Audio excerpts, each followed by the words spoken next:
What's up, and welcome back to the Dual Sense podcast. This is episode number 99. We are so close to triple digits. I'm one of your co-hosts, Jason, and I'm joined, as always, by your other co-host, whose name this evening is Energy Vampire.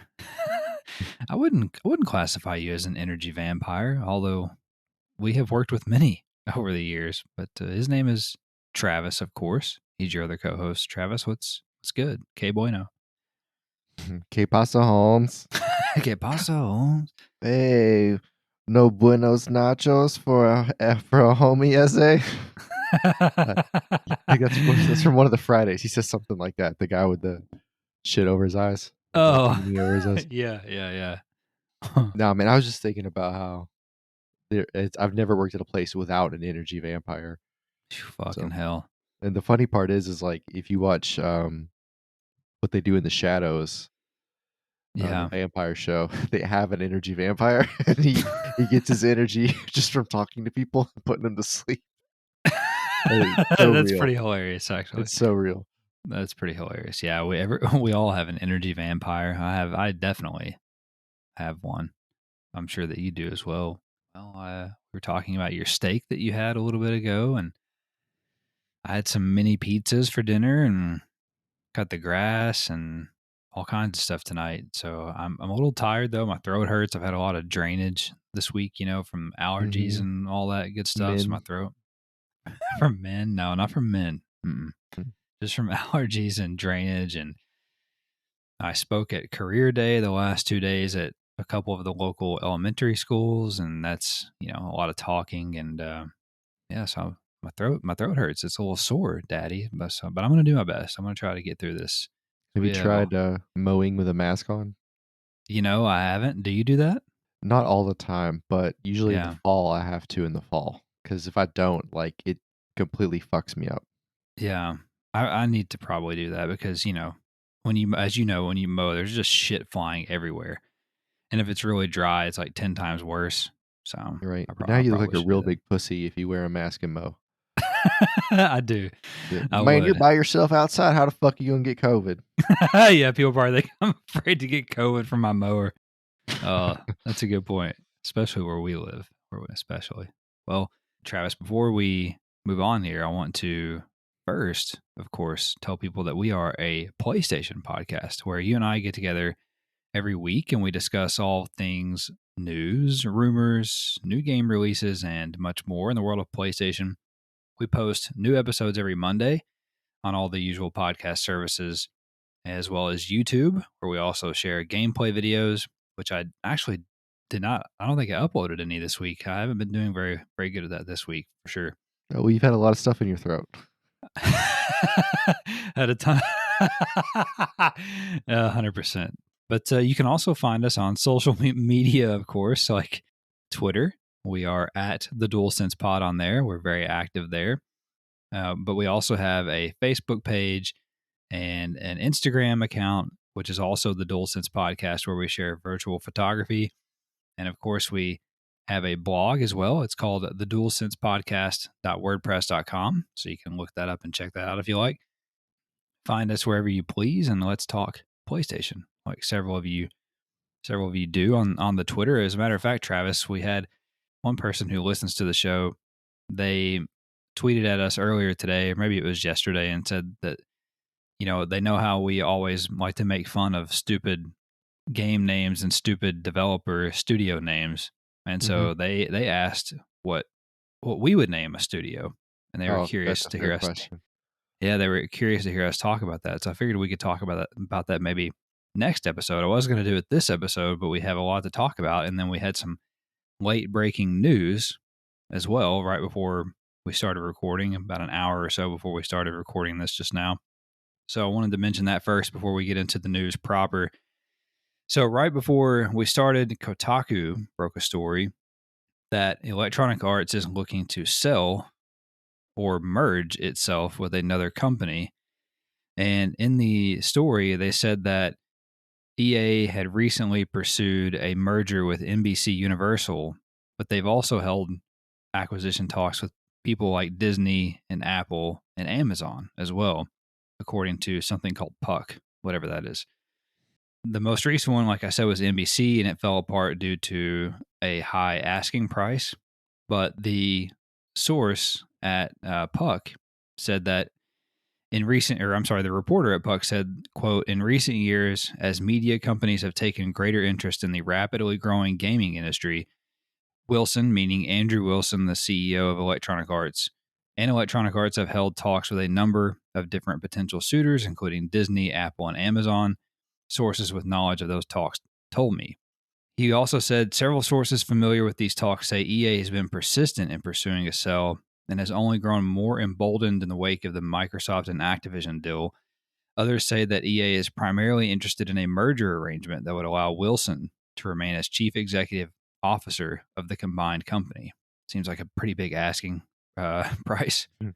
Yeah, but I mean, if you were stuck on an island with Tom Hanks for a while, I think you'd probably want to keep your job too.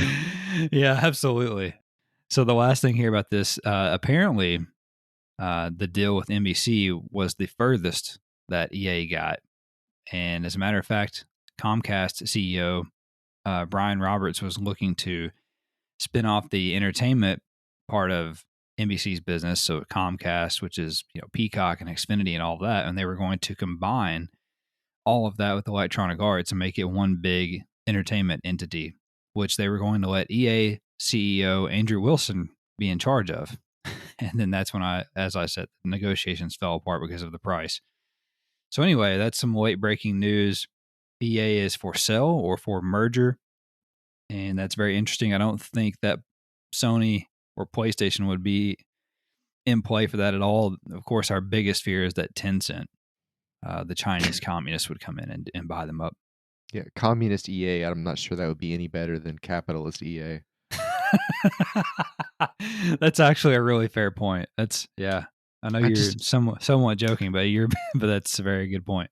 I, what's interesting to me is that they're up for merger or being bought out, which is weird to me. Like, Yeah. know what you are or know what you want, kind of a thing. Right. That's curious to me. I wonder if they're just looking for quick money. Yeah. Maybe that might be too What if something easy to happened like say. yeah. What if something like EA and Ubisoft merged? Because we know that Ubisoft is trying to hold off a hostile takeover. Hmm. EA obviously wants to sell. What if we had some mega merger between EA and Ubisoft and they would call it just like, I don't know, electronic Ubisoft. Ubisoft Electronics. I don't Like know. call it UAE, UEA, United Arab. Yeah, So they would make one really big shitty game. Like it would right. be really incredible. I The don't know. That's biggest interesting. fucking open world you've ever seen with all types of microtransactions. No, I mean it's interesting. I wonder what is spurring them. I'd like to know the root cause. Like, Yeah. because why would you want to sell or merge but then keep the same guy in charge? Like, what's the point of that? Yeah. I don't know. It's weird to me. All of it is strange to me. I didn't expect to read that today. Yeah. I agree. Well, let's move on to the news as we wrote, as it's written here, as it were, the news proper. Starting with number one. As expected, ahead of its launch in the Asian markets, Sony partially pulled back the curtain on the upcoming relaunch of PlayStation Plus this week, revealing approximately 100 of the more than 700 games coming to the service when it launches. For PlayStation Plus Extra and Premium/Deluxe subscribers, the service features a solid mix of both first and second party titles, as well as third party titles. Of course, game lists will vary by each region across the globe, but some of the titles on offer include PlayStation 4 and PlayStation 5 hits like Demon's Souls, Death Stranding Director's Cut, Ghost of Tsushima Director's Cut, Returnal, Spider-Man Miles Morales, Bloodborne, Resogun, Patapon, and God of War from PlayStation Studios. In addition, a number of prominent third-party titles will be there as well, including Assassin's Creed Valhalla, NBA 2K22, Marvel's Guardians of the Galaxy, Hollow Knight, Outer Wilds, Dead Cells, and Red Dead Redemption 2. The premium deluxe/deluxe tier will also include a catalog of classic PlayStation titles, some of which will feature improved frame rates and higher quality resolution. We also learned that some of these classic games will include support for trophies, Travis, as we have speculated, as Ben's studio revealed that Siphon Filter will have trophies, including the almighty Platinum Trophy. Additionally, Some PlayStation 1 and PlayStation Portable games will receive a new user interface with menus that allow you to save your game at any time and even rewind the game if you need a do over. Users who have previously purchased the digital version of PS1 and PSP games will not have to make a separate purchase or subscribe to PlayStation Plus to play those titles on your PS4 or PS5. Instead, players will be able to download a version of the game for those consoles at no extra cost.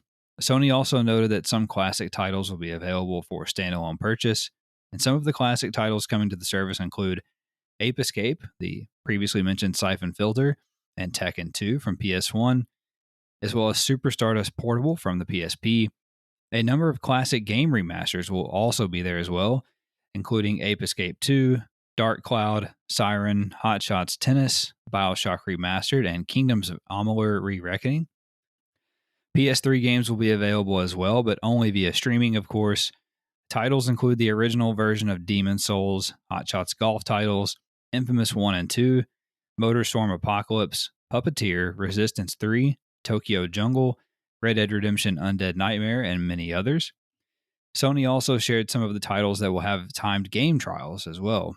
These trials will most often be for 2 hours, with playtime only counting while you are in the game application, with trophies and saved game data carrying over if you decide to purchase the game.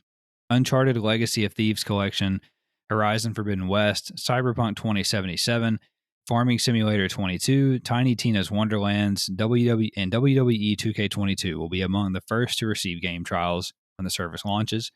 In addition to all of this, publisher Ubisoft and Sony have partnered to bring quote unquote Ubisoft Plus Classics to the extra and premium tiers of the service.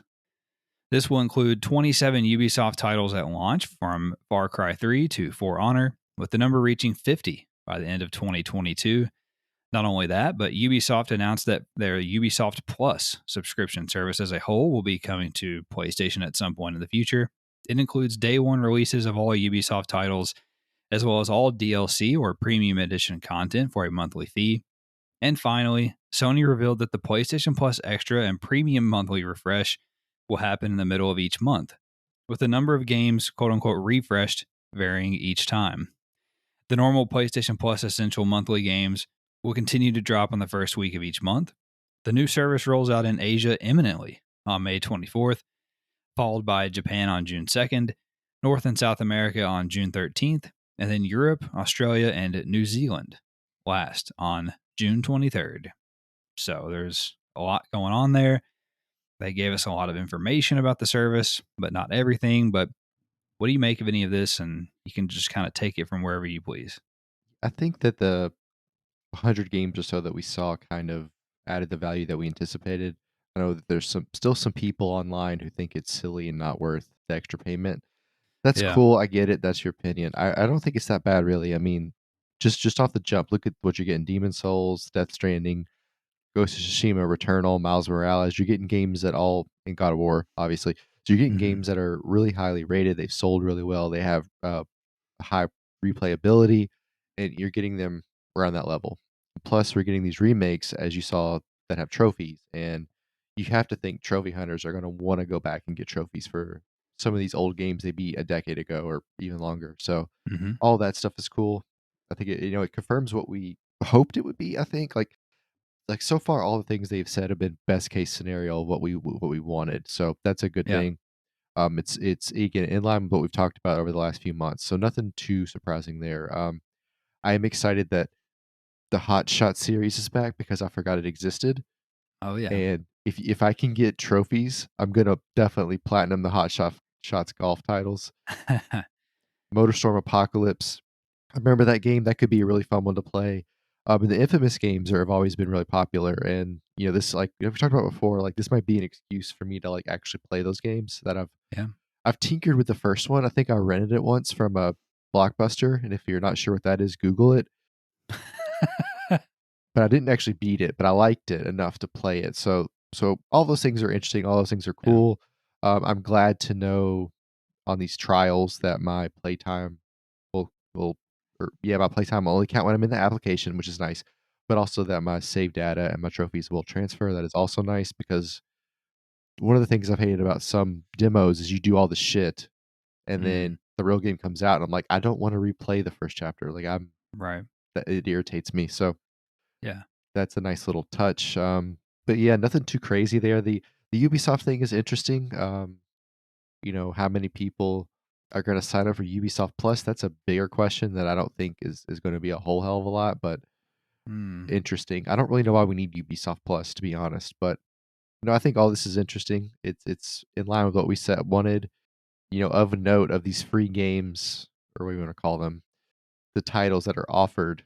We know it changes by region, but I think it's important to note that like 2K22 is on there, and that's good because that falls in line with what we've seen on what will now be the old system, where at the end of the year, like once it's kind of went past its selling stage, it does become free. We've seen that with other 2K installments, and then the fact that we're getting some, I don't know if you'd call them classics, but I guess you could call them classics. It just seems weird to call like Ghost of Tsushima and Death Stranding a classic. It's still kind of new and Sure. Returnal, but you're getting these games that it's like when you sell merchandise, or like in the job that I have, the first 60 days is when most of the purchasing happens, and after that point, you're kind of looking for a specific buyer because people would have already bought it by that point if they were interested.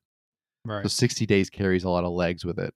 And the game is kind of interesting that the game industry is following suit with that when you look at this game list. It's like, okay, well, 9 months after launch, it's basically either it has or hasn't paid for itself. If it has, a game like Miles Morales, you can just let it keep going, right? Let people keep paying for it.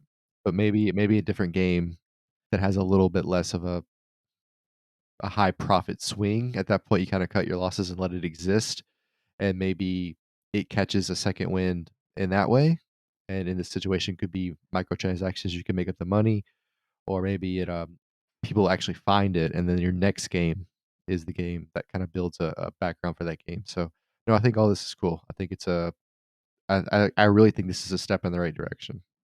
Yeah, I would definitely agree with that. I think overall, I think you hit the nail on the head. I think it's a step in the right direction. I think it's something to be very encouraged about. I think this is, so far, what we know about it, this is the best case scenario of what it could be. I think because we knew going in that we were not going to have day one releases. For instance, we've talked about that till we're blue in the face. Jim Ryan has said it till he's blue in the face. So we knew that. The major complaint that I saw online on Twitter this week were people were saying, "Well, that this is cool, but I already own all of these games. I own Demon Souls and Death Stranding's director's cut, whatever." I get that. I understand that take, but that's not really PlayStation's problem. You know, and even if let's say even if they did have day one releases, there's nothing coming out right now. So you're going, you know what I'm saying? Like what do you want them to put on there over the next 6 months? The only thing Yeah. that is a possibility is like God of War and Mhm. not even maybe Forspoken. Yeah, but that's like such an ignorant argument, because if they give you day one releases for free, they cannot make enough money to make games worthy Hmm. of being a day one release you would want. It's impossible. Yeah, absolutely. And we've talked about that before. Like this, I think is the sweet spot. This isn't Game Pass. It's not Game Pass, but it's Sony doing the best that they can to have something that is what I think is a very good value proposition, especially if you're doing the annual pricing. Because for someone like me, I haven't played all of those games. I haven't played Demon Souls on PS5. I haven't played the director's cut versions of those games on PS5. And I haven't played Marvel's Guardians of the Galaxy, things like that. So for me, it's great. It's a great value. Now, if you literally have played everything, I guess I can kind of understand that. But at the same time, they're trying to speak to those people as well by having the classic games and doing what you and I speculated a few weeks back whenever we saw that Siphon Filter had been re-rated in like South Korea or whatever, that they're going to have trophies on some of these titles. And my guess on that is that the titles that will have that will be from the teams that are closely tied to Sony, like the PlayStation Studios team. So like Bend Studio, obviously they made Siphon Filter, so that was an easy one to get Bend to do trophies for that game. There's no way it's the only game that's going to have that, but not all of them will, I don't believe. But that's a really, really cool touch. That's really fucking awesome that they did that. And I think that if we start to see more games pop up as being rated, that's a pretty good sign that they'll have trophies because like we've talked about, if I understand correctly, if a game gets submitted for recertification or for certification for PS4, PS5, it has to have trophies. So I think that's why Siphon Filter has that because they haven't said this yet either, but my guess is that they have updated that game somehow to include a higher frame rate or a little bit higher resolution, like we talked about. And by doing that, I'm wondering if they had to resubmit it for certification. So they threw in trophies as well. And it has the platinum, which is awesome. So lots of really cool stuff, I think, with this subscription. And I actually think that it's neat that it's not just games. Like, I mean, it is games, but it's not just like, it's not in like Game Pass in the way where they just give you like 10 games a month. It's just a smattering Mhm. of games. We're getting that and we're going to get that, but we're also getting the classic games. They're putting trophies on it. They're trying to improve the performance of some of them, and things like that. I think it's a good value. And then I think the Ubisoft thing is really interesting as well. So the Ubisoft Classic is not just old Ubisoft games because they're considering like Assassin's Creed Valhalla to be a classic game, for instance. So that's really interesting. And the fact that they're going to add like 20 something more games before the year is out, really in the last half of the year, that's really cool as well. As far as Ubisoft Plus, I think that eventually will come to all the consoles. It'll be on Xbox as well. It won't just be on PlayStation. While you were talking, I looked up how much it cost, and Ubisoft Plus costs uh, either $15 a month for just PC access or $18 a month for PC and Google Stadia and Amazon Luna, which is another streaming thing. So the service is going to cost somewhere between $15 and $18 a month to have Ubisoft Plus. So I don't know if that's a great value proposition. On the contrary to the new PlayStation Plus, I mean, you're talking about $180 a year. So I mean, I guess if you're gonna buy every game that Ubisoft puts out every year, then yeah, it might be worth it to you. I don't know. So Right. I'm on the fence about that one. Like, there is a lot of stuff that I would play on there. Like, I haven't bought Riders Republic, for instance. And that seems like a much harder sell than PlayStation Plus at this point, I would say. But it's cool that it's coming and that it'll be an option. So yeah, and so the really last thing that I wanted to say was the only kind of big question mark I have about all of this is they talked about when they were going to refresh the game catalog, the game list. And I'm wondering how long the games that are in the catalog are going to be in the catalog. So let's just use Marvel's Guardians of the Galaxy as an example. So it's going to be there at launch, but is it going to turn around and leave on July 13th? Like, how long are these games there? Mhm. Is my biggest question. And I think that's going to be different for every game if PlayStation Now is any indication, because sometimes those games are on there permanently. Sometimes they're on there for like 3 months. Sometimes they're on there for 2 months, whatever. So Right. my guess is that it's going to fluctuate. Number two, we learned some new juicy details this week on one of the worst kept secrets in gaming, the revival of survival horror franchise Silent Hill, courtesy of website Video Games Chronicle. VGC confirmed that multiple Silent Hill projects are currently in development at various studios around the world. Their sources claim that one is a remake of 2001's Silent Hill 2, a story focused episodic series, and a full blown sequel. This, of course, comes off the back of leaked concept art images from last week that were quickly copyright stricken, suggesting that they were indeed real. The Silent Hill 2 remake is said to have reworked AI, animations, puzzles, and several new endings, and could even potentially be a PlayStation timed exclusive. We know based off multiple reports that Polish developer Bloober Team is involved in some way on at least one project, as they announced last year that they had reached a quote unquote strategic cooperation agreement with publisher Konami, with Bloober's CEO saying months later that it was working on an existing horror IP from a quote very famous gaming publisher, end quote. Even Silent Hill's composer Akira Yamaoka got in on the act, teasing that his next project was, quote, the one you've been hoping to hear about, end quote. Along those lines, IGN reported this week that Bloober Team told them they are currently working on 3 projects: a project with Konami, a new IP with Private Division, and a new game in pre production. Meanwhile, VGC also reported that the smaller episodic project could possibly be in development at Annapurna Interactive, according to their sources. Annapurna is, of course, well known for their art house style titles like Outer Wilds, Telling Lies, and Sayonara Wild Hearts. Konami may soon be ready to put their cards on the table after they canceled their E3 2021 showcase due to quote unquote timing issues with the readiness of their projects. So, what do you think? Do you think Silent Hill is coming back? And does that excite you at all? Silent Hill's definitely back. No, it doesn't excite me. I'll never play it. I do remember this game because I was like 10 when it came out. I remember thinking it was terrifying. I Mm-hmm. think my cousin played it. I remember being at his house and we would always play Need for Speed. And I think I remember him playing Silent Hill and then them all screaming because his like friends were over. I think that was the thing that happened. Mm-hmm. So, but no, this will be like huge if this comes out. I mean, I think it will sell well, especially if it rates well. I think it will do really, really well. Honestly, I'd be surprised if it didn't do that well. Yeah. But all the little everything we've seen here, like all the little cute comments about famous gaming publishers and something you wanted to hear about, like, yeah, that means Silent Hill too. Like we get it. So Right. just tell us already is kind of how I feel.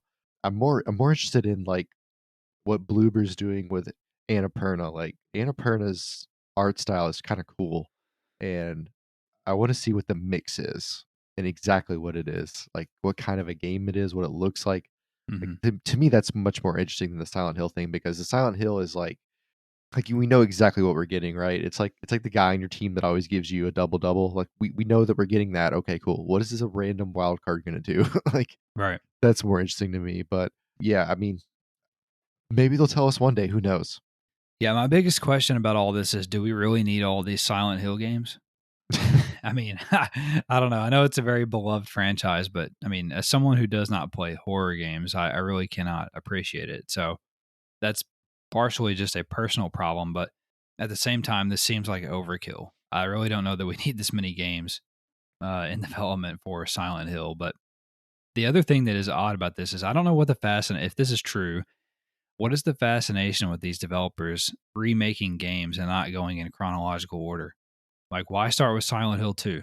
You know, it's like the same conversation that has been out there about Metal Gear Solid. People think they're going to start with Metal Gear Solid 3. Chronologically in time, yeah, that game takes place the earliest, but it's not the first game. You know what I'm saying? So I don't understand that whatsoever. If you're trying to get, people into the series because it's obviously an old game franchise, then I feel like you'd want to start at the beginning. Secondarily, the only real memory I have of Silent Hill was I think playing Silent Hill 1 on PlayStation. And all I remember is that whatever the town is, you start out and it's super foggy. And I think you like come across paths with like a sheriff deputy or something, and you're at like a diner. And I think he or she gives you a gun. And I remember that I couldn't figure out where to go, but the only place you were forced to go was like down this alleyway. And it's just pitch black. And then you go around this corner and you get to the end of the alleyway and you just see like a red light and like something's there. And you get down there and there's somebody like crucified on a cross at the end of the alleyway. And then so then you turn around because you have no place to go and there's all these like weird fucking scary things chasing you, like crawling at you. And Okay. I was pretty much done. It was like I remember it was like bodies with no torsos, like it was just like sets of legs crawling after you or something. I Oh, don't know. like a spider? No. Yeah, I was fucking done after that. I can tell you that. That's all I played of Silent Hill. Never played it again. I'm not doing that. I'm sorry. I'm out. But yeah, good for you guys. If you're excited about Silent Hill, you're going to get 3 games. Number 3, while we wait on a release date, Travis, for the next major PlayStation Studios game, GamesBeat reporter Jeff Grubb revealed on the latest episode of Kinda Funny Gamescast that the rumored PlayStation 5 remake of The Last of Us is on its way very soon. Grubb said, quote, I keep hearing that's coming out this year. The Last of Us remake this holiday. I'm pretty confident about that too, end quote. Bloomberg first reported on the existence of the remake last year and claimed that the game was originally in development at PlayStation's Visual Arts Service Group before Naughty Dog took over primary development after launching The Last of Us Part 2. Website Video Games Chronicle and insider Tom Henderson, have both also reported that the game is releasing in the second half of this year, according to their sources. So we might have that secret PlayStation release that we have speculated on, that we Mhm. felt like maybe there was one more game this year. What do you think?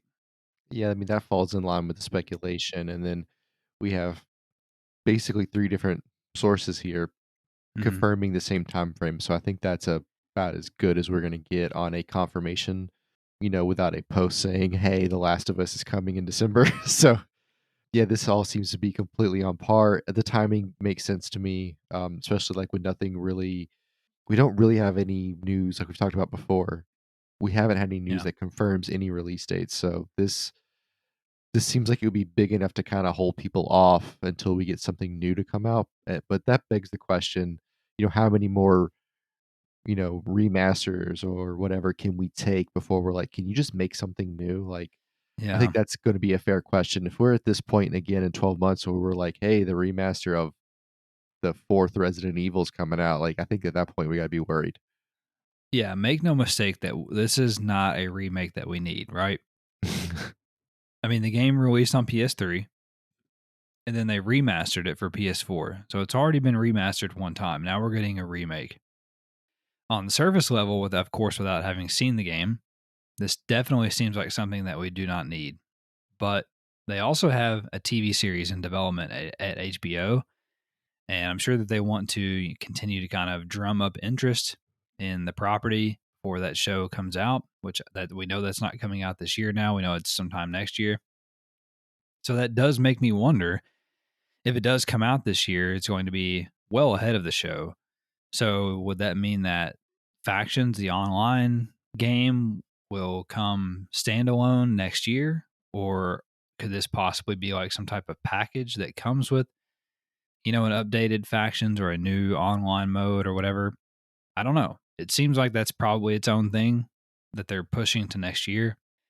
With all that said, even though I feel that we don't need this remake, am I going to play it if they do it? Absolutely. So I'm a sucker in that way. But as you said, to your point, I think this is pretty much a foregone conclusion with as many people that are so well connected all saying that they're hearing the same thing. So I think that's going to happen. And I think we'll hear about that at a showcase that PlayStation's going to have this summer at some point.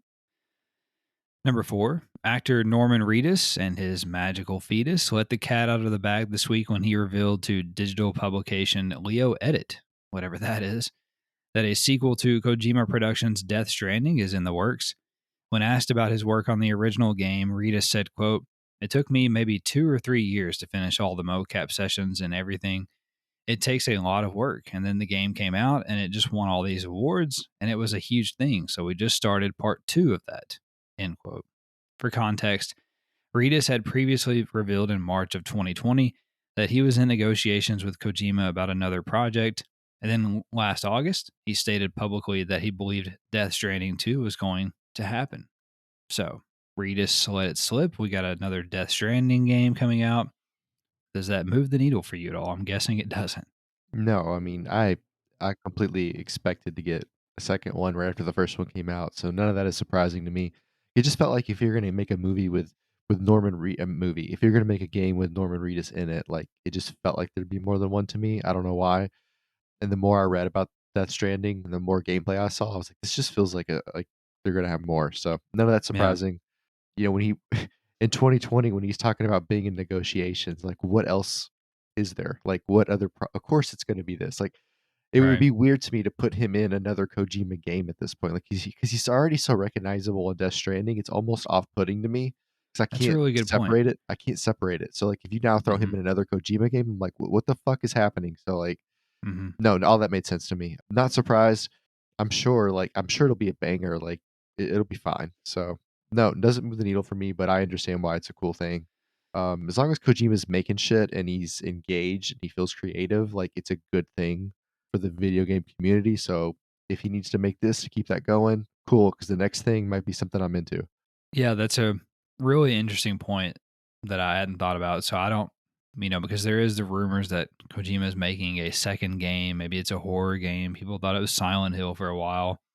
I think you make a good point. Like, can we have Norman Reedus in Death Stranding, and then have him in another Kojima game, kind of side by side? I don't know. That would seem kind of weird to me too, to have him, be both and be in both. I don't know. So maybe that's not possible. Either way, he's obviously tied to Death Stranding, and a sequel does excite me. I really liked the first one, but the only real complaint that I had was that it was so fucking long. And I think if you remember when I beat it, I remember talking about on the show that it took too long, especially in like the last third, and the end was like 2 hours long.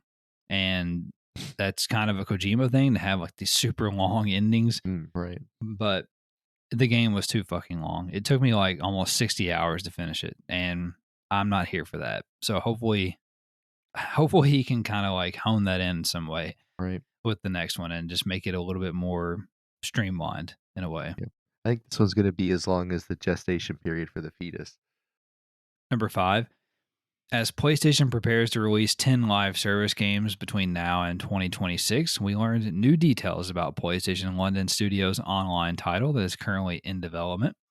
A new job listing for a narrative design lead at the studio reveals that the developer is looking for someone to help deliver lore, quests, and non-linear storytelling in a games as a service model. The person will also work on, quote, development of an intriguing backstory and world lore which sets up years of ongoing story, end quote. Although we have known for a while that London Studio was working on an online multiplayer game, this is our first real glimpse of what that could be. So, does a live service fantasy Skyrim type game do anything for you? I like the idea of it. Haven't we seen a live service fantasy game before called World of Warcraft? Does that know what that is? Yeah, and honestly, we have Elder Scrolls Online, so True. mhm. Yeah. So yeah. I mean, look, there's definitely a market for that game. There's definitely a space for that game. And by the time that they get done with this game, let's say it takes them.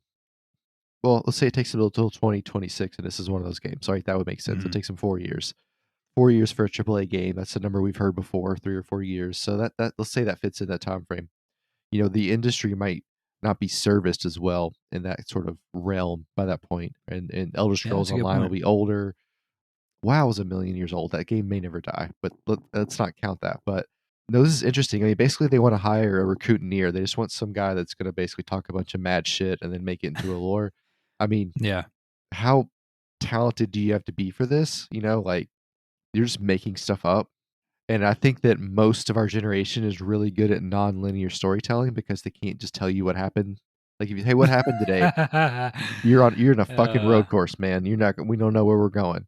So yeah, but no, it'll be interesting. Like if it's the right type of setting, hmm. then it will interest me. Does that make sense? Like Yeah, yeah.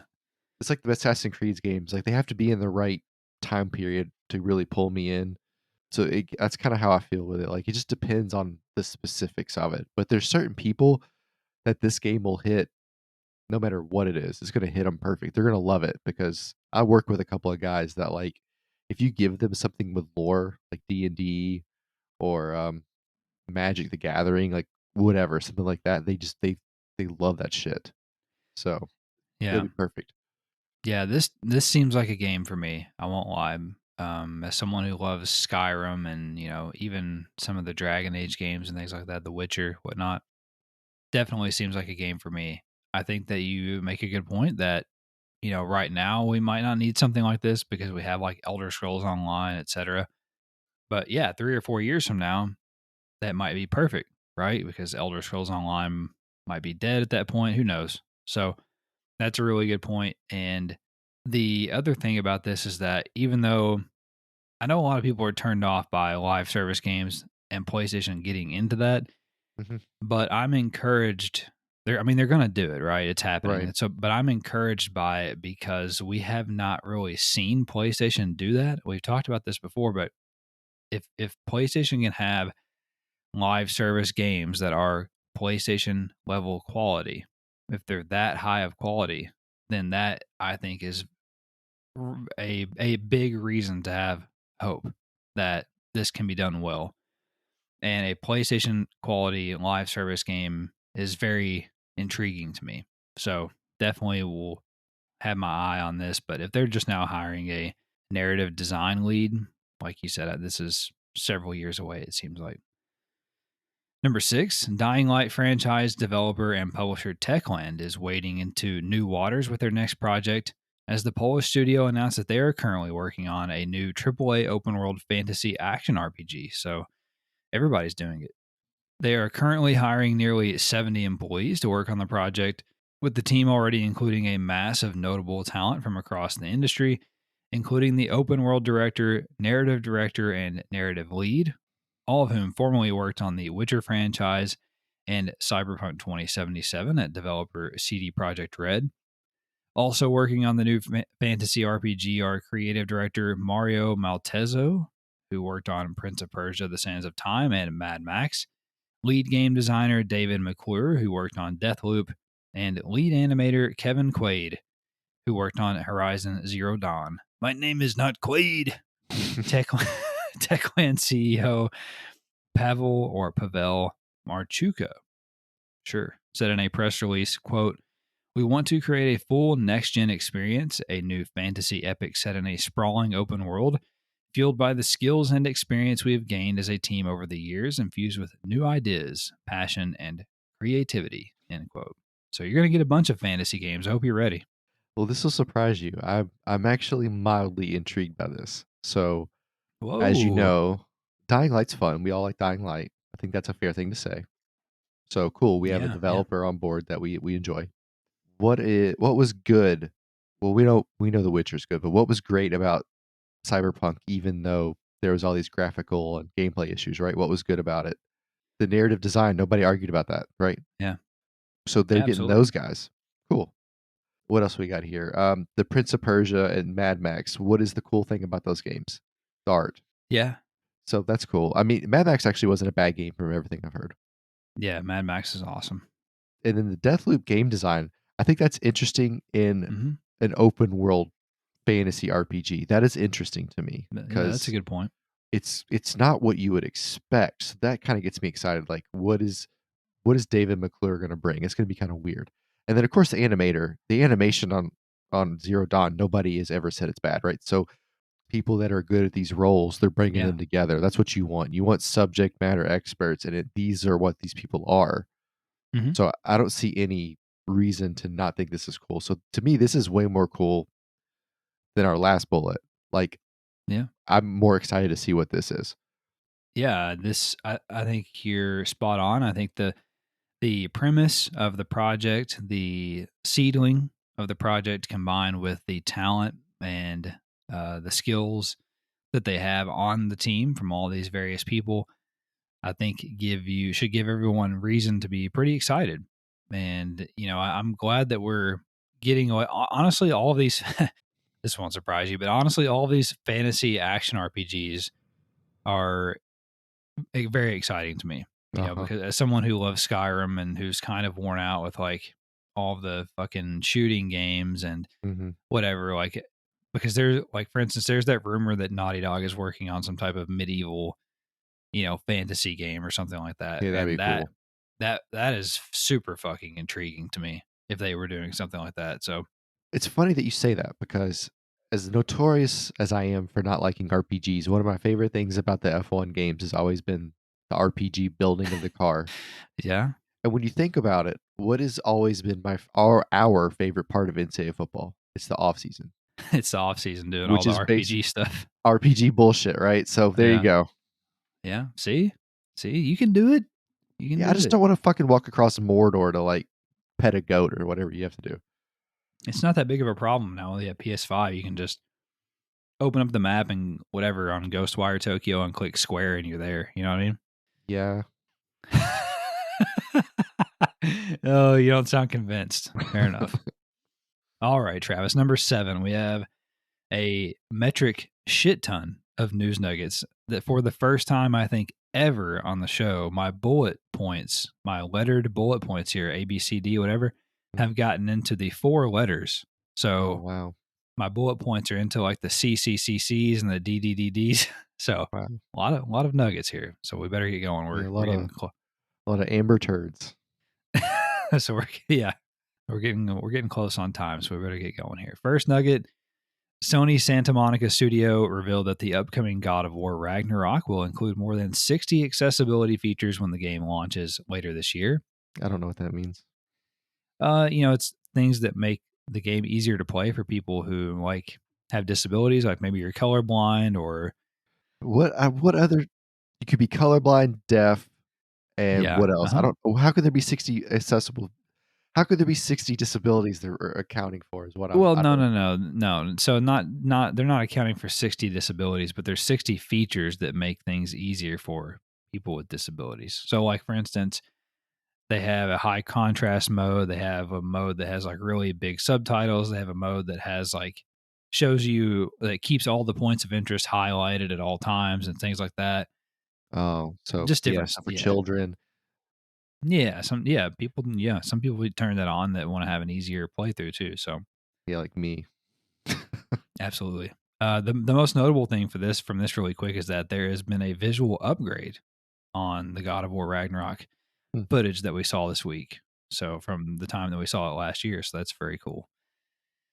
Next nugget: a couple of indie games stealth released on the PlayStation Store this week. Award winning board game Ogre has been adapted for video games and is out now on PS4 and PS5. And puzzle adventure game A Monster's Expedition also released on PS4 and PS5 this week. Website Video Games Chronicle reported that Sony Interactive Entertainment is planning to donate to an abortion fund following hard criticism from employees over its stance on reproductive rights. The donation will come by way of Insomniac Games, which plans to donate $50,000 to the Women's Reproductive Rights Assistance Project. The donation will be matched by Sony for a total donation of $100,000. Emails obtained by the Washington Post show that Insomniac sent a near 60-page document to the PlayStation Studios boss Herman Holst this week. Insomniac CEO Ted Price told employees in the message that PlayStation will not allow any of its studios to publicly comment on reproductive rights and that there would be quote unquote material repercussions should they go against Sony's wishes. Yeah, I mean, don't send me a dossier in an email. You could just tell me people are upset. Like, let's start there. Yeah. Oh, I like that this group is called Rap. Oh, wow. They are. Yeah. They sure are. So, good for them, I guess. Whatever. If that's your prerogative, then so be it. Fine of Sony to stand by their employees and whatnot. That's all fine. But my only real comment about this is that people are mad this week about Sony not allowing their studios to speak out or whatever. And I, as a libertarian, capital L, somewhat, I understand. People should be able to say what they want to say. At the same time, if I in my job now were to go and say whatever I wanted to say, I most likely would be in trouble as well. Mhm, So in the real world, you can't just say whatever you want to say while representing your employer.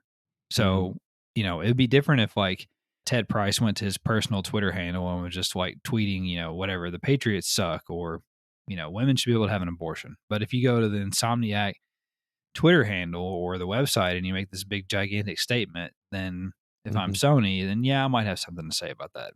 So And that's just my opinion.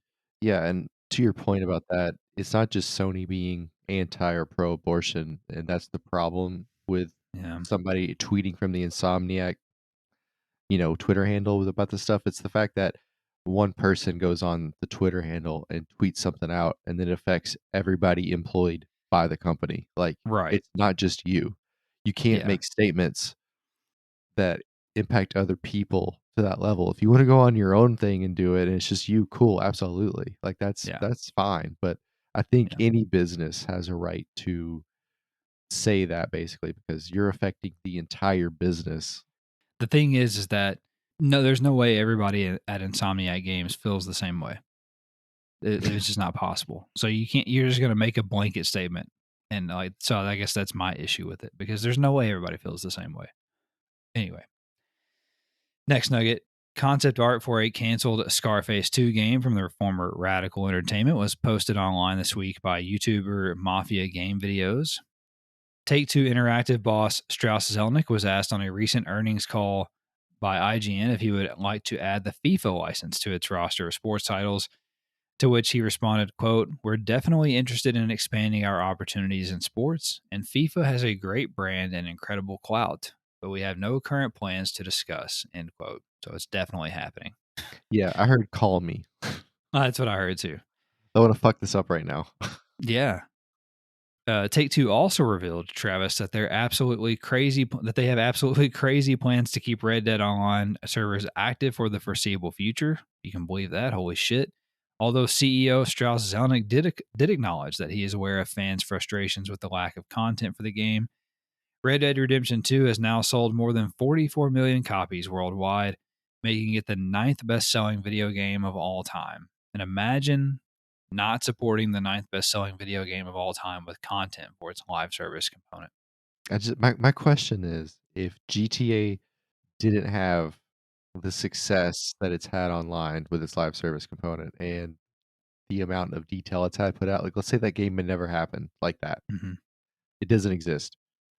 And you've gotten the same level out of Red Dead that you have now. Does it still feel like as bad of a failure? Absolutely. I mean, 44 million copies is, I mean, it's a shit ton. I mean, no matter how you cut it. So I think I don't know. I think they're just kind of blinded by the light. You know what I'm saying? Yeah, it's hard to not keep putting stuff out for GTA. I get it, but Yeah. just in my head, it's like if you didn't know any better, Yeah. would you be as disappointed in the aftermarket edition of content? And I'm not sure. Yeah.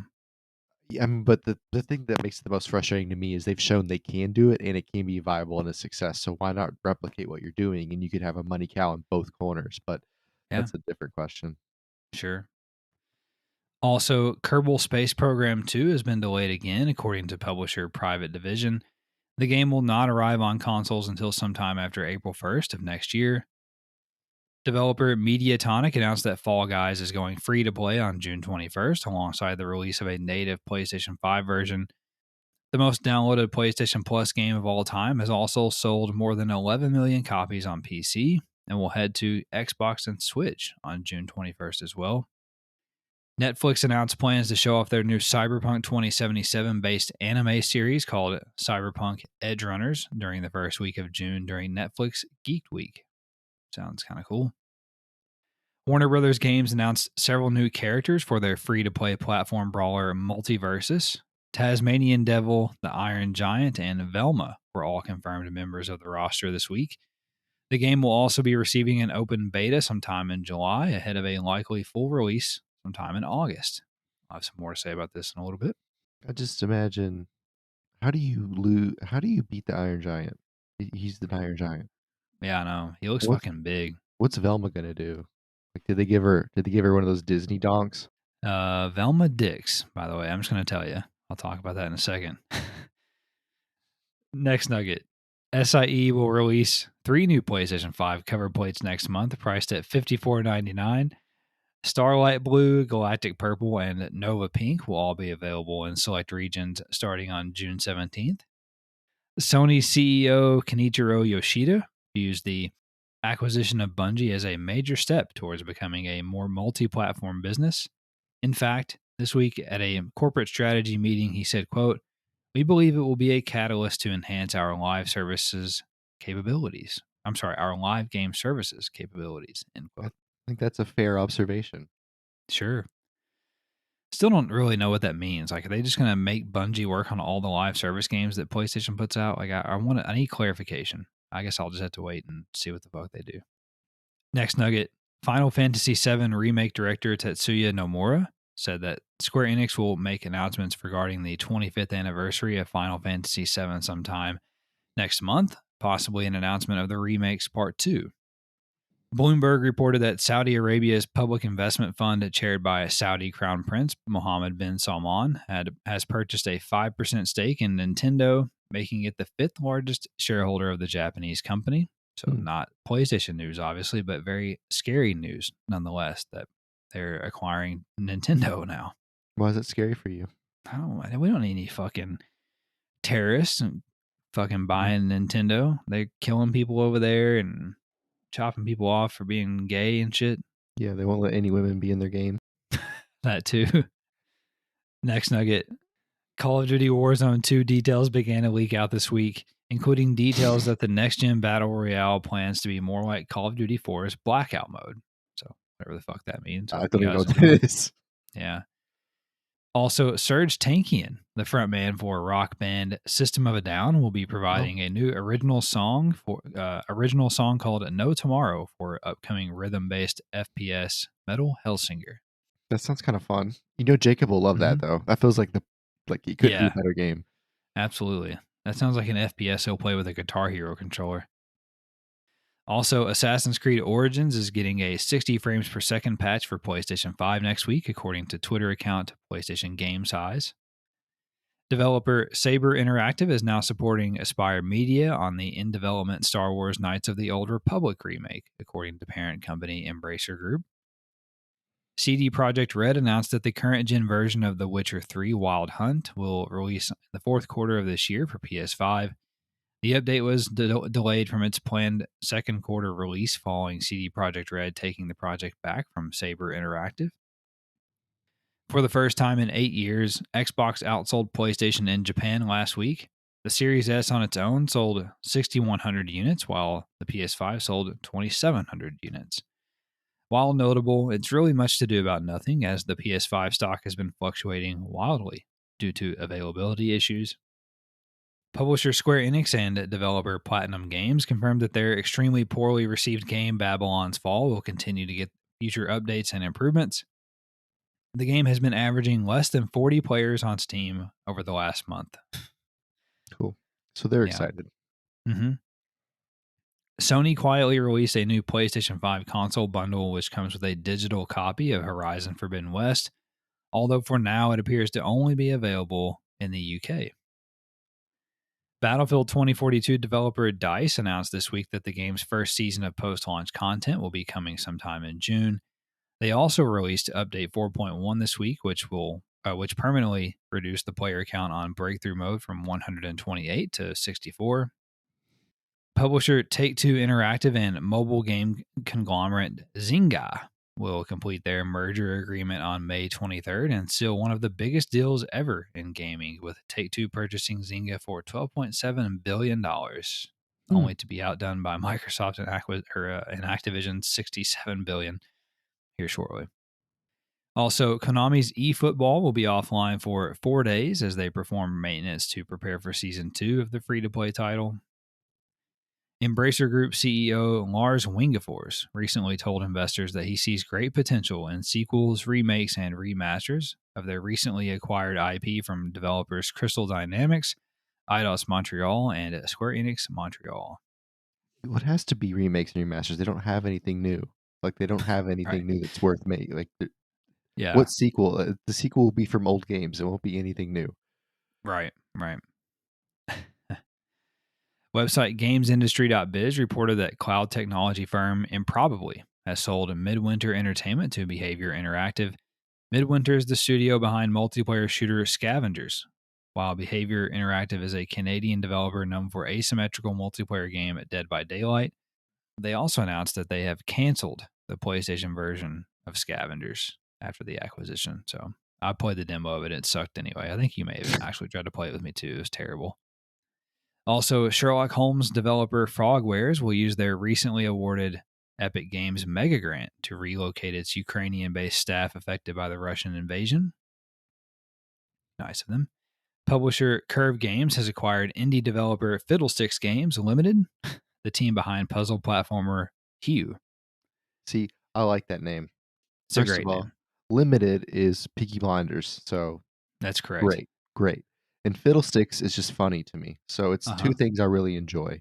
So you had to throw in games because you wouldn't have any idea without the word games. So they did a great job.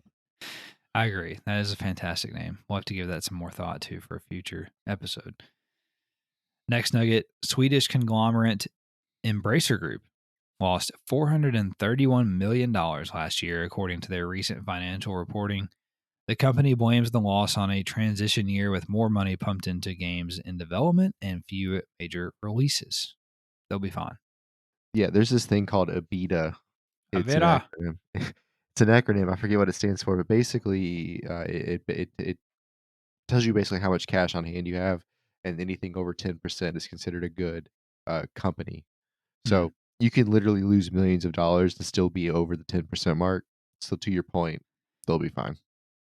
Also, Sony Corporation has pushed forward its environmental goals by 10 years, now planning to be carbon neutral by 2040 and using 100% renewable energy by 2030. Publisher Gameloft has opened a new development studio in Paris that will work on a free to play cross platform multiplayer action sports title for consoles. CodeSync and Thunderful Publishers announced the acquisition of the Islanders IP. Islanders Console Edition is a simplistic city building game that came to PlayStation last year. And speaking of developer CodeSync, this is interesting. According to financial documents, they have been quote unquote selected to create a launch title for the PlayStation VR 2. And it could be a Jurassic World game codenamed Jaffa. And the genre is listed as survival horror. Mm-mm. I'm not doing survival horror in VR. You're not going to do a dinosaur game chasing you around in VR? No, because like I'm literally gonna be. I would jump because you know that you're gonna be walking and a raptor's gonna jump out and grab. Like I no, it's too much for me. Yes. This sounds really cool, but I'm like you. I don't know if I can do it. I don't know if I have the stones. Also, website Push Square reported that the cast for PlayStation's Twisted Metal television adaptation has grown this week to include Brooklyn Nine-Nine star Stephanie Beatriz, who will play a car thief called Quiet, Oscar nominee Thomas Hayden Church, who will play Highway Patrolman Agent Stone, and Scream star Nev Campbell, who will play a character called Raven. I just cannot fucking believe the people that they're getting to do this show. But okay. Insider Jeff Grubb has heard rumblings that Sony may hold a PlayStation showcase the first week of June. Holy shit! The guy from fucking George of the Jungle, Do what? Thomas Hayden Church. He's in George of the Jungle. Yeah, he's also Sandman in one of the Spider-Man I movies. just realized who he was. Okay, Yeah. sorry, as you were.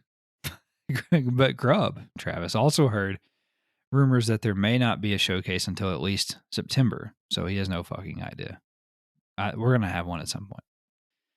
Also, tropical indie adventure game Tachia has been delayed until early 2023 on PS4 and PS5. Wipeout style racer Redout 2, which was literally just announced, is to be launching on May 26th, has now been delayed to June 16th on PS4 and PS5. What the fuck? Variable refresh rate support has been patched into Tiny Tina's Wonderlands on PS5. This year's Future Games Show will take place on June 11th and will feature around 40 games to be showcased. Developer Striking Distance Studios promised that an update is coming soon for their sci fi horror game, The Callisto Protocol. And the game is also the next cover story for Game Informer magazine if you're interested. No, Very, very scary game as well. I'm good. Thank you. Also, a recent Sony strategy meeting revealed that PlayStation likely has the marketing rights to Ubisoft's Avatar Frontiers of Pandora. Website PlayStation Lifestyle reported that a Reset Era user discovered an unannounced studio called Swizzlekiss. Terrible name. And they are working on a PS5 narrative horror game. More all this fucking scary games. What the fuck? The studio employs around 15 staff and is a fully funded PlayStation partner studio, according to a job listing for a lead programmer. Interesting. Swizzlekiss is led by Alicia Conte, who previously worked on the Stanley Parable Ultra Deluxe. She is joined by other developers who have worked on games like Dear Esther and Everybody's Gone to the Rapture. Interesting. Part of the script for PS5 Vaporware Abandoned from Blue Box Game Studios leaked online this week, and I did read it, and it reads like a fucking kindergartner wrote it. It what, is, can't be real. what's vaporware? It's a game that doesn't really exist. And it's Oh never yeah, the going vaporware to game. release. Yeah. I remember this now. Also, following a number of staff promotions at PlayStation Studio Insomniac Games this week, Spec Ops The Line writer Walt Williams is now the narrative director on the upcoming Wolverine game for PS5. Wow. Mm-hmm. Not only did he almost get Walter White caught, he also wrote this game. That's a good reference. Insider Nick Baker, I hardly know her, shared that the rumored Mafia prequel game might be set in Sicily and focus on the family of Don Salieri. That's dope. Mm-hmm. Agreed. God, I just want to kill him. Maybe you'll get a chance. Don Salieri, not Nick Baker. Nick Baker is probably fine. Hey, he seems like a nice guy. All right. Ukrainian developer Frogwares, we just talked about them, most known for its work on the Sherlock Holmes games, as I mentioned, has revealed their next game, codenamed Project, holy shit, Palyanitesia. I have no idea what the fuck that is. The game was described as a mix between Eldritch horror, oh my god, coupled with Victorian era mystery. Why so many fucking scary games? What's an Eldritch horror couple? Eldritch horror coupled with Victorian era mystery. What's Eldritch horror? It's like fucking monsters and like freak, like I don't know, like humans with fucking 9 eyes and shit, you know, weird stuff. Oh, like angels? Is what's Tiger Woods' real name? Tiger Woods? I don't know. Very sure it's Eldritch. Oh yeah, you might be right. Also, website PlayStation Universe reported that the following games received update patches this week: Stranger of Paradise, Final Fantasy Origin, Fortnite, WWE 2K22, Path of Exile, PUBG, Battlefield 2042, Overwatch, MLB The Show 22, Tiny Tina's Wonderlands, and Lego Star Wars The Skywalker Saga. Ubisoft's Skull and Bones has now been rated for release in Australia, Travis, after making it through the South Korean ratings board just last week. So it's really happening. It's coming. It's on the way. Probably this year somehow. Holy shit. Remedy is hey, that's what you can get the Ubisoft fucking Plus subscription for is Skull and Bones. You'll see. You'll have all of it. That's not worth $15 either. Next nugget, Remedy is targeting a 2023 release for Alan Wake 2 and releases of the Max Payne remakes and the Control spinoff by 2025, according to their recent financial reporting. Another rumor from insider Nick Baker claims that Hangar 13 Czech is developing a tennis game sequel, Topspin 5. The people who made Mafia are making a tennis game? Sure. Why not? Okay. That doesn't make sense to me. Publisher Gearbox has 9 AAA games in development, according to parent company Embracer Group. That's 9 of the 30. Yeah, it's 9 of like the 30 that they have in development. Well, they need to make $500 million next year. I got $500 million in this motherfucker. Publisher Prime Matter and developer Brass Token announced that third-person action horror game, what the fuck is going on with this shit? The Chant will launch on PS5 sometime this fall. Mm-hmm. With the last gen version. With the last gen versions having also apparently been canceled, as they were not mentioned in the press release. By the way, I love all these last gen versions of games getting canceled. Fuck them. It's time to go. Brass Token's a good name. Mm-hmm. Also, website Gematsu reported that stealth platformer The Library of Babel was announced for PS4 and PS5. It is planned to release sometime later this year. Adventure game Hazel Sky will launch on PS4 sometime in June. Publisher Neon Doctrine and developer Baroque Decay will release Yuppie Psycho Executive Edition on PS4 and PS5 sometime this summer. Why is it called Executive Edition? I don't know. Dating, management, and alchemy simulation game My Lovely Wife, no, not mine, will launch on PS4 and PS5 by the end of August. What is the alchemy aspect? I don't know. You poison her to death in her sleep. I'll play this game if I can murder her. Also, likewise, alchemy simulation game My Lovely Daughter you get to poison your daughter too. Will release on PS4 and PS5 on an unannounced future date. I'll play it if I can murder her.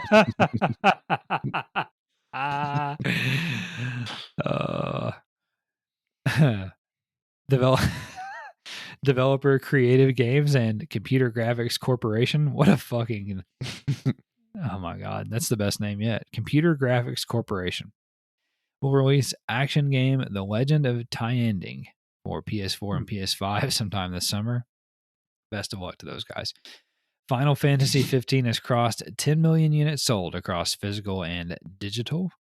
Squad-based real-time strategy game The Valiant was announced for PS4 and PS5 by developer Kite Games and publisher THQ Nordic. No release date was given, and this game looks fucking dope.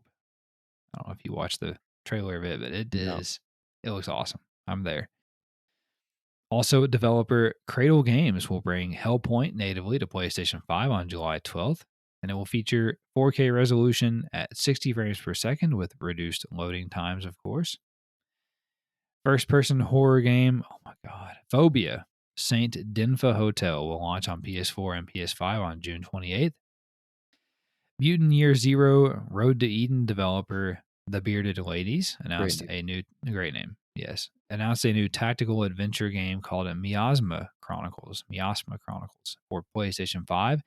It will launch sometime in 2023. Also, Is that miasma? might be Miasma, yeah.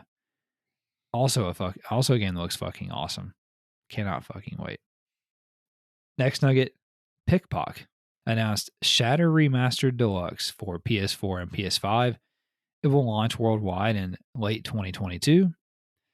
Warframe developer Digital Extremes filed a new trademark in Europe this week for something called Soulframe, perhaps a sequel or follow-up to their smash hit free-to-play game. Publisher Gung Ho Online Entertainment will host an open beta for a multiplayer survival action game at Deathverse Let It Die on May 28th and then again on June 5th. Developer Spiders announced Greedfall 2, The Dying World for consoles. The sequel to the 2019 original is planned for release sometime in 2024. Developer Amanita Design announced 3D puzzle exploration and adventure game Phonopolis, but no release date was given. Publisher No More Robots will release Rule and Life RPG Spirit T on consoles when it launches later this year. Publisher Nacon announced that open world racing game Test Drive Unlimited Solar Crown has been delayed from this September to sometime in 2023, and the PS4 version of the game has been canceled. There's another one. Nacon also announced that racing game WRC Generations for both PS4 and PS5 will launch on October the 13th. I actually watched the release trailer, Uh-huh. and there's like nothing about it that made me want to buy it. It just looked like a generic rally game. Like, I don't know what I expected, but like it didn't look like a PS5 game. Yeah, the screenshots looked pretty basic. Also, point and click adventure sequel Simon the Sorcerer Origins was announced for PS4 and PS5, and it is due out sometime in 2023. I just feel like these games have too many words. Like Simon the Right. Sorcerer, perfect. Right. You don't need Origins. Just leave it off. Here you go. Here's another one. Nexomon and Nexomon Extinction Complete Collection was announced for PS4. It will launch sometime later this year. They managed to put 2 colons in there. They did. I love that shit. Escape puzzle game Escape Academy will launch on PS4 and PS5 on June 28th. Ubisoft's free-to-play roller derby game Roller Champions will launch this week on May 25th for PS4, and I'm interested to check this out, actually. So roller derby to me is only women. Is that what the game is? No. Oh, I thought roller derby was only women because I've only seen roller derby on Spike TV when I was about 7. Oh, what about remember we talked about this? Remember the movie with LL Cool J? ATL? No. There's a movie about roller derby, and LL Cool J is one of the main people. Oh. I only know 3 LL Cool J's. 1, he was a SWAT cop. 2, he was with Queen Latifah in The Last Holiday. And 3, he wore a Kango. What's Kango? He wore a Kango hat when he was a rapper, like a boonie hat. Oh, yeah, yeah. Yes, he did. All right, next nugget. Fuck are we? Square Enix has trademarked Final Fantasy VII Remake Intergrade, Labyrinth the Striker, and Final Bar Line in Japan. Turn-based roguelite RPG The Hand of Merlin will launch on PS4 and PS5 on June 14th. Saber Interactive will release tactical RPG Gloomhaven on consoles sometime in 2023, but no specific platforms were announced. And finally, Gematsu reported that the version 2.7 update for Genshin Impact called Hidden Dreams in the Depths will release on May 31st. And that is all for a shit ton of news this week. And I'm going to turn it over to Travis now to share this week's new games. On the 16th, we had Cubic Lines. On the 17th, we have Fury with an I. My Name is Mayo 3, the clickable platinum trophy in the last iteration of the Mayo games. We also have Definitive Edition. On the 18th, we have Behind Closed Doors, A Developer's Tale, a song by Conway Twitty. We have Divination, the previously mentioned Ogre console edition, or is that Ogre? Is that Ogre or Ogre? I don't know. It's a good question. I didn't realize it was on this list. On the 19th, we have A Monster's Expedition Through Puzzling Exhibitions. Sounds terrible. Arcade Archives Trio Punch. Baby Hands on the VR. Brick Breaker. Dick Breaker. Deadcraft. Breaker. In Zone, A World Apart. Eternal Threads. Final Sword. They Always Run. Vampire the Masquerade Swan Song. Zombie Watch. And on the 20th, we have Cotton Fantasy and Dolman. The only game on here that I'm interested in playing is I want to know what Baby Hands is. You would, you fucking pervert. Yeah, and I have an idea of what Cotton Fantasy is, but I don't think I'm right. Yeah, I wouldn't Google that. I would not. Cotton Fantasy? Yeah. I'm just saying. I don't know. It just seems risky to me. Let's see. I don't know, man. This is it's not a very good week. I don't know. Maybe Vampire the Masquerade Swan Song might be the biggest game this week. Uh, yeah, not a good week. Cotton Fantasy, some anime bullshit. I wasn't even close. Oh, well, okay. All right, so that's all the new games this week. And Travis, let's start to wrap this thing up here by discussing what we've been playing and anything we're looking forward to. What do you got? I played some Sandstorm this week after the new update. Thought it was fun. We played. I don't know how much we played. I don't know. Whatever. We had a good time. Couple Um, different nights. yeah, the first game I played, I was really bad. I don't know what was going on, but I finally was better after that. I think what happened was I always play with single shot, Yeah, I do too. and I guess I had switched it over to full auto at one point, and it was just it was not the move. So actually, at one point, I we lost a capture point, and they overran us, but I killed a couple of guys and stayed alive. And then it got to the point where I was in I guess what do they say? Like you're in enemy lines where you can't do anything, you can't shoot or attack. Yeah. And I was in like at the place I was in, I had 3 guys in front of me, and I needed to get in front of them so I could attack them. But I had like basically ambushed them too well, so the game like wouldn't let me kill them. So I had to wait for them to attack you so I could run up behind them and shoot them. Jesus Christ. Like, it was a joke, but anyway, it was fun. I played Tribes of Midgard, and Yeah. I wasn't thoroughly impressed. I didn't hate it. Yeah. It just wasn't the pacing wasn't kind of where I wanted it to be. Hmm.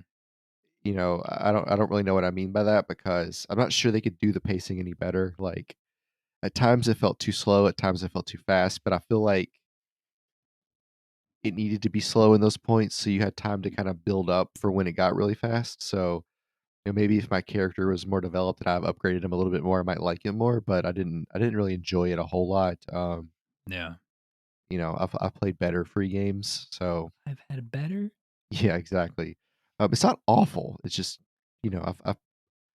I like Masquerade better, for example. shit. Then we played F1. You put the video up where I crashed before the first turn. I got turned by the CPU. We both actually qualified like mid pack. For some reason, we both didn't have a great qualifying session, and that's one of the things that can happen to you when you qualify in midfield. So, but anyway, we bookended my crash with we went first, second, I crashed, and then we went first, second again. So nice showing out by the Haas team. That's right. It's really fun to get all of our upgrades. We did up the difficulty. I put it up to it's like 50 or 55 now because once we got a couple of upgrades, we know we had it on the medium difficulty. Once we got a few upgrades, like it's not that we were like a second faster, we were fast enough to where like it wasn't going to be fun anymore. So I put it back down, and right now we're pretty competitive as far as like practice times and qualifying times go. Like if one of us makes a bobble, like we're not going to be like we're going to be midfield, which is what we learned in that middle race. So I think it's fun. We're having a good time with that so far. You won the last race we did, and then at Monza, and then something happened and I passed you. I don't know what you did, but you made some sort of mistake and I passed you, and then I'm Yeah. really good at that track and I hardly ever make any mistakes. Like, so once I passed you, I was just gone. Yeah, you Oh, won my by engine like 20 exploded this seconds. week. Oh, yeah, it Forgot. did. It was amazing. I was going around a turn and then like I just lost all feedback in the wheel and I was like I thought like I just lost power or something in the house. And then Jeff was like, "Are you okay?" I was like, I guess." And then it told me I had terminal damage because my ice went out, my combustion engine went out, and then I cut to watch you practice it, and then you pull into the pit, and you're just rolling smoke like you're driving a Dodge. Yeah. I forgot about that. But yeah, that was all I played this week. I did play GT Sport, but there's nothing interesting to report there. I just kind of goofed off. Gotcha. Yeah, so we played F1 together, like you said, and you pretty much summed it up pretty well. I don't know what happened to me that allowed you to pass me and just fucking smoke me in that one race, but I know the one that you crashed, I could not get better than fifth. Yeah, I think I started eighth and I Mhm. gained a couple of positions, but that was all I could do. I'm not good enough to do better than that. We also played Insurgency, like you said. Wonderful game. Fantastic. Forgot it had been a while since we played it, and I forgot how much I enjoyed it. And we played the new map and all that stuff. So yeah, I really enjoyed that. I'm looking forward to the PS5 upgrade for that game that's supposed to be coming this year. We'll see. And then yeah, we played Tribes of Midgard, and all I really want to say about that is that yeah, Tribes of Midgard is very Midgard, so very mid. So I think you're right. I think it has pacing issues, and I don't know. It was just taking too long to do anything, and I don't know. Yeah, I wasn't really vibing with it. So, but it was fine. It was fine. Nothing terrible, but nothing great either. Let's see what else. So I played some more Soundfall, which I think I've talked about on the show before. Played a few more levels, missions of it, and it is still very awesome, and it has a great soundtrack. I also played the Multiversus closed alpha yesterday. I sent you a code to join me Mhm. playing that the next time that you're on because you can do 2-on-2. So far, I think it's the best platform brawler that I've played since Super Smash Brothers. It is really good so far. I have played with most of the characters that are in the closed alpha that are available at the start of it. And let me tell you that Velma dicks. You were talking shit earlier, but she dicks. She destroys people. So played that all last night. Not all last night, but the time I was on, I played for like an hour and a half last night. So yeah, it's really good. It's really good, and it's going to be free to play when it comes out. So it's nothing lost there if you decide to try it when it comes out. Mhm. And then the last thing that I played was Ghostwire Tokyo. I played it for about 3 or 4 hours, maybe. And what I can say about it so far is that it is got me hooked in. It's good. I enjoy it. I was wrong about it, judging a book by its cover, and I don't know if it's going to stay good. But right now it is. I'm really intrigued by the art direction, like the enemy design and the world design. It's really cool. The game is creepy and it's not scary. That's not the word. It's just kind of more like creepy than anything else, like with the enemy design and things like that. And then sometimes you'll go in a place and like drawers will be opening and stuff, but nothing scary really. Oh, that's But not scary. I don't know. It's like you expect it because you're going into like like a poltergeist like apartment or whatever to do a side quest or whatever. So it's not that bad. But yeah, the combat, which I thought from trailers looked to be like the worst part of it, actually is pretty good. It's not too bad. But yeah, so far I really like it, and I guess kind of the best thing that I can say about it at this point is that when I'm playing it, I have a hard time coming to a stopping point. So I'm always like wanting to do more, and it does have a very Ubisoft like open world and map. There's just a shit ton of stuff to do. So there is that if that's a negative for you, but you can pretty much take it or leave it. So I'll just do the things that are interesting and not worry about the rest most likely. But yeah, it's cool. It's got a lot of different things that are just different. Like you collect souls, like you free souls or whatever, and then you have to go to like a payphone booth and open it up, and there's like this secret phone in there, and you deposit the souls that way to upgrade your character and stuff. So I don't know. It's just a bunch of little things that are neat. It's just different. It's quirky and it's Japanese, but it's not like over the top. So yeah, I'm enjoying it so far, and hopefully we'll play some more of that this weekend. And also, I'm hoping that we can play some of the multiverses beta too the next time you're on. I think you might enjoy it. So we'll see. But yeah, that's all we've got for the show. And that's everything that we've been playing. So we're going to be very tight on time. We haven't been this tight on time in a long, long while here. So it's been a good show. If you guys enjoyed it, don't forget to subscribe to get a new episode delivered to you every Monday. Also, if you could not subscribe, but rate or review us, leave us a heart or a thumbs up or some star ratings on your podcast service, that would be very much appreciated. It helps us beat that nasty algorithm monster. And also, we would love to hear from you on our social media. So you can find us on Twitter, which is at the DualSense Pod, or we're also on Instagram and Facebook, as well as our blog, which is the DualSensePodcast.wordpress.com. So you can find us all those places and chat PlayStation with us like many of you do. We'll get out of here now. You guys take care. Have a great week, and we'll talk at you next time. Bye bye.